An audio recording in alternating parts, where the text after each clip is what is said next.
오늘 새벽 말씀은 유다서 말씀입니다. 유다서의 저자는 예수님의 형제이며 야고보의 동생인 유다입니다.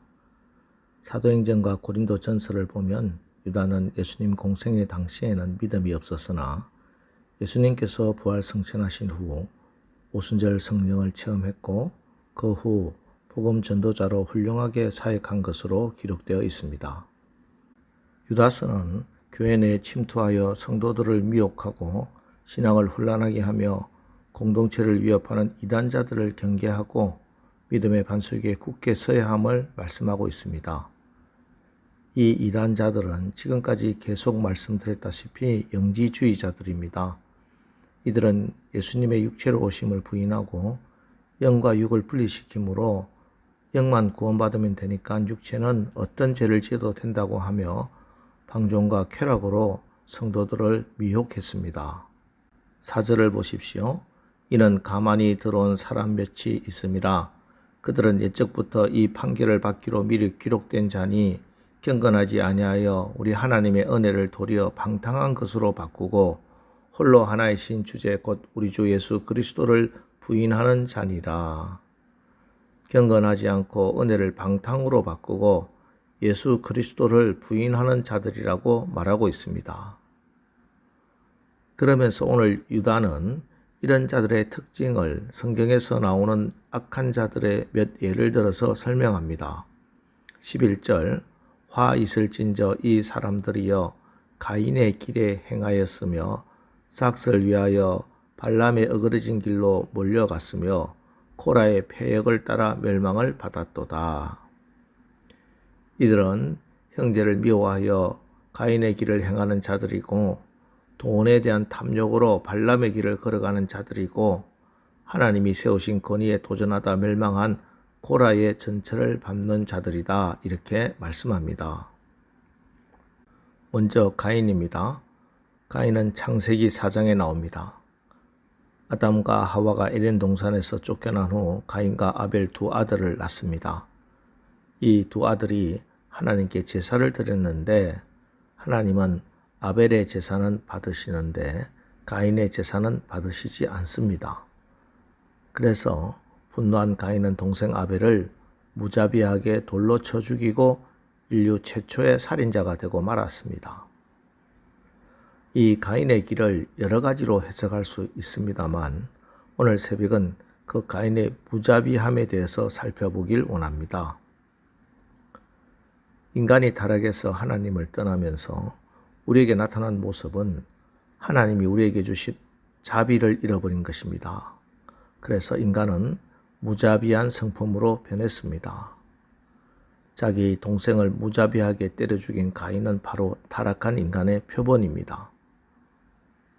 우리 예수님은 하나님의 율법을 빙자하여 이런 무자비함을 행하는 유대인들을 책망하셨습니다. 안식일이라고 생명을 구하기를 거부한 유대교의 무자비함을 나무라시고 선한 사마리아인의 비유를 통해 자비를 잃어버린 유대교를 비판하십니다. 한 나그네가 예루살렘에서 여리고로 내려가다가 강도를 만납니다. 가진 것 다 뺏기고 옷은 찢겨지고 피투성이가 되어 의식을 잃고 쓰러져 있었습니다. 제사를 집례하고 가던 제사장과 레위인이 그걸 보고 피해서 지나갑니다. 의도적으로 도망을 갔다는 얘기입니다. 사마리아인이 가까이 가서 그를 불쌍히 여겨 포도주와 기름을 부어서 치료해 줍니다. 나귀에 태워 주막으로 데리고 갑니다. 치료비가 더 들면 제가 돌아오다 갚을 테니 정성스럽게 돌봐주라고 부탁했습니다. 예수님이 묻습니다. 누가 이웃이냐? 자비를 베푼 자니이다. 우리가 성령의 마음을 가지고 눈을 들어보면 우리 주변에도 이런 강도 만난 사람이 참 많이 있습니다. 건강의 강도를 만나서 질병의 고통을 안고 외롭게 살아가는 사람, 재물의 강도를 만나서 가난에 시달리는 사람들, 사랑하는 사람을 잃고 사랑의 강도를 만나 외롭게 힘들어하는 사람들, 평화의 강도를 만나서 불안에 떨고 있는 분들, 우리 주변에도 얼마나 많은지요.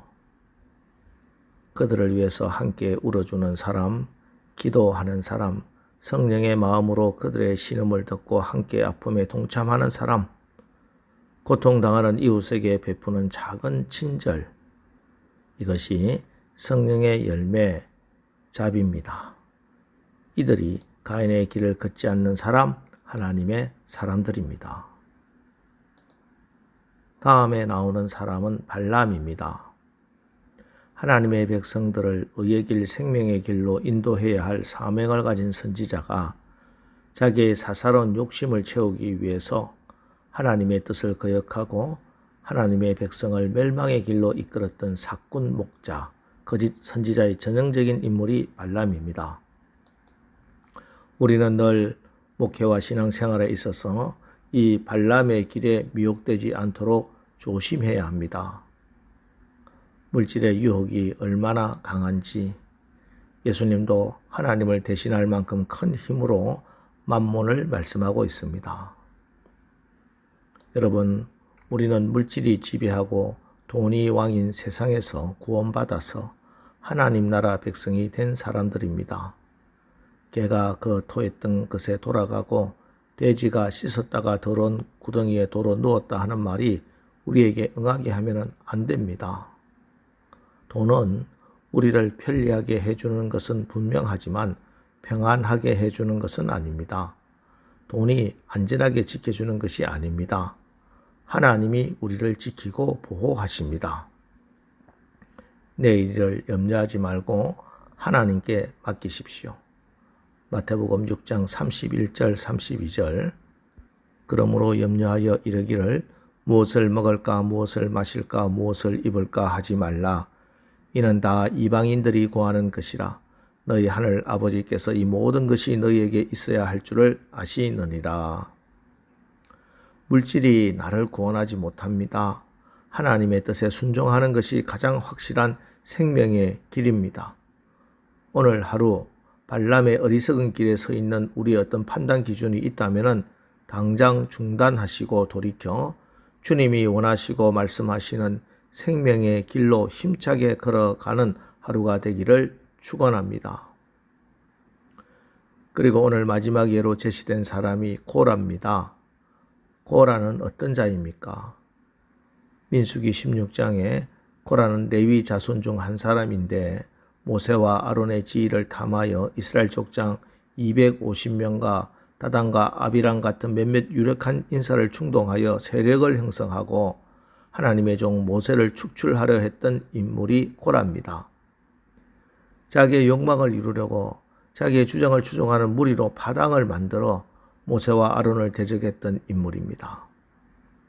하나님은 땅이 벌어지기 위해서 고라와 함께한 무리를 단숨에 삼켜버리게 하셨습니다. 하나님은 질서의 하나님이십니다. 하나님이 세우신 권위에 순종하는 것이 하나님의 권위에 순종하는 것입니다.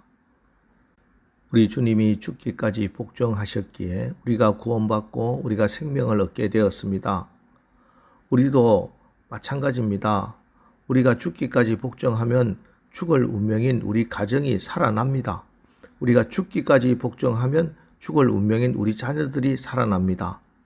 우리가 죽기까지 순종하면 죽을 운명인 우리의 기업이 살아납니다. 오늘 우리에게 나의 신앙의 모습 가운데 가인의 무자비함이, 발람의 탐욕이, 고라의 불순종이 있다면 말씀 앞에서 회개함으로 자비하시고 겸손하시고 순종하신 주님의 길, 십자가의 길, 생명의 길을 걸어가는 저와 여러분 다 되시기를 주님의 이름으로 축원합니다. 기도하겠습니다. 하나님, 마지막 때가 되었습니다. 곳곳에 이단들이 교회와 우리 가정을 공격하고 있습니다. 주님, 이런 때일수록 우리 가정과 교회 공동체를 지켜주시고 긍휼과 평강과 사랑이 넘치게 하옵소서. 말씀 앞에 겸손히 나의 모습을 비추어 봅니다. 우리 가운데 나의 신앙의 모습에 가인의 무자비함이, 발람의 탐욕이, 고라의 불순종이 있다면 회개하고 자비하시고 겸손하시고 순종하신 주님의 길, 십자가의 길을 걸어가게 하옵소서. 예수님의 이름으로 기도합니다. 아멘. 자, 이제 오늘 말씀을 붙들고 주여 오늘 하루도 우리가 말씀으로 우리의 모습을 조명하여 우리 안에 있는 무자비함, 탐욕, 불순종의 길에서 회개하고 돌이키게 하옵소서. 우리 합심해서 기도하고 나가겠습니다. 우리 기도하겠습니다.